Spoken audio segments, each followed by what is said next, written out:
বিয়ে করে এখন তৌহিদ আফ্রিদি আফসোস করতেছে, কারণ তার প্রিয় হাউন আঙ্কেল তার বিয়েটা খাইতে পারলো না। আর এদিকে রাফসান তার ছোট ভাই তার বিয়েতে ফুড রিভিউ করতে পারলো না।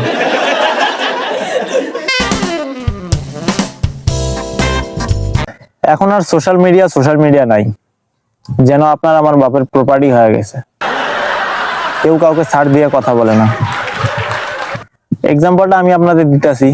তো সেই দিন একটা ভিডিও দেখে আমার ভালো লাগছে, তো আমি ভিডিওর নিচে কমেন্ট করলাম, ভাই ভিডিওটা অনেক ভালো হয়েছে।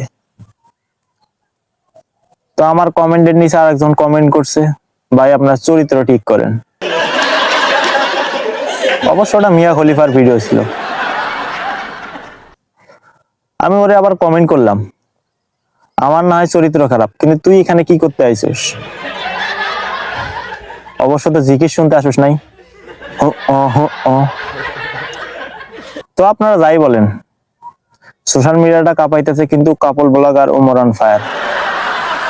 কাপল ব্লগাররা হচ্ছে মুরগি আর উমর অন ফায়ার হচ্ছে শিয়াল। কাপল ব্লগাররা যদি 2 মাস ভিডিও আপলোড করা বন্ধ করে দেয়, তাহলে শিয়ালকে আর খুঁজে পাওয়া যাবে না।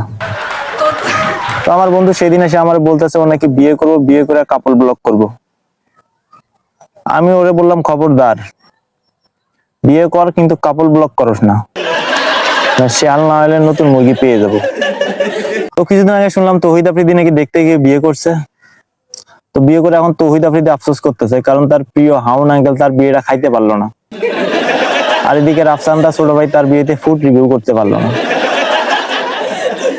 আপনারা তো সালমান মুক্তাদিরকে চিনেন না? আরে সে হচ্ছে বাংলাদেশের প্রথম টিকটকার আর বিদেশি বেটির 2 বাচ্চার বাপ।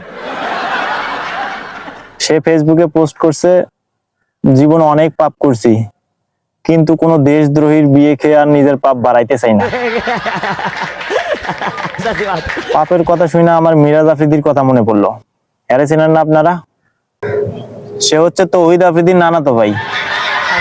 সে জীবনে অনেক পাপ করছে, কিন্তু তার আমলনামায় একটা পাপ কখনো হয় নাই, সেটা হচ্ছে হ্যান্ডেল মারার পাপ।